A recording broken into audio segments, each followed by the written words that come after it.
გაგრძელებას რას მონახავს თვითონ ჯერჯერობით მოძრაობს ბურთიანად გადავიდა მეტოქის ნახევარზე ჭანტურიას მისამართით ერთის შეხებით მიიღო ბურთი ჭანტურიამ და გაიტანს ყოჩა ბრავო ჭანტურია ძალიან კარგად თამაშა ამ ეპიზოდში გიორგი ჭანტურია გატანილი გოლის ავტორი სადებიუტო მატჩში პირველი გოლი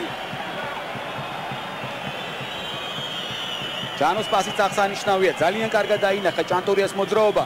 აი აქ დილად მიიღო საკმაოდ ბურთი ორ მცველს შორის არის გავიდა დასარტყმელ პოზიციაზე ხლა არ არიან ესენი მაღალი დონის მცველები და შეიძლება სწორად ვერ ითამაშეს მაგრამ ყოველ შემთხვევაში ნუ დაუკარგავთ გიორგის აი ამ ძალიან კარგ მოძრაობას რაც ყველაზე კარგი იყო ალბათ აი ბურთის შვენიერი მიღება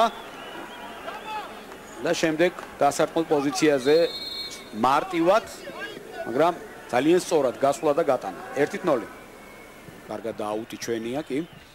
მოაწოდა სწრაფად თვითონვე აუტიდან ბურთი ყაზაიშვილი ტექნიკურად თამაშობს თვითონ მიიწევს წინ პასი საჯარიმოში ოქრიაშვილი აქცია პენალია კი რა თქმა უნდა პენალია აშკარად ნახტომში იყო ოქრიაშვილი ბურთის მისაღებად ემზადებოდა და ყვითელი ბარათი მე-11 ნომერ ფრანც ბურგმაიერს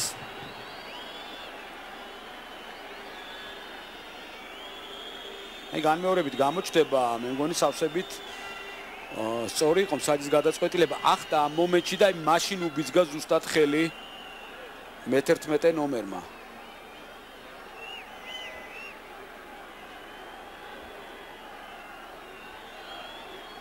მე მგონი აქ უკვე უფრო მცველი შეცდომაზეა საუბარი რადგანაც ცოტა სხვაგვარად შეეძლო მცველს მოქცევა რადგანაც ძალიან რთული იყო ესე ჰაერში ბურთის მოპოვება და შემდეგ შეტევის გაგრძელება ჯანო ანანიძე ბურთთან ნახოთ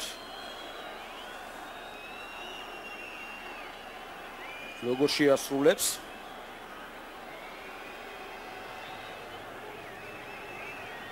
მე-16 წუთი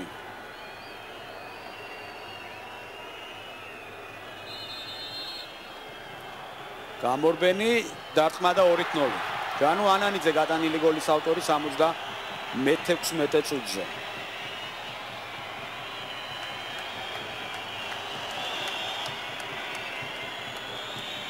თუ ჭანტურიასთვის ეს პირველ ტაიმში გატანილი გოლი პირველი იყო ანანიძისთვის პირველი ნამდვილად არ არის მესამე გოლი გახლავთ მისი ნაკრების შემადგენლობაში და აქედან მეორე ფერვერტო თამაში არის მე მგონი არ არის რამდენადაც მე ვიცი ეს დაუშვებელია UEFA-ს მხრიდან და ამაზე ჯარიმა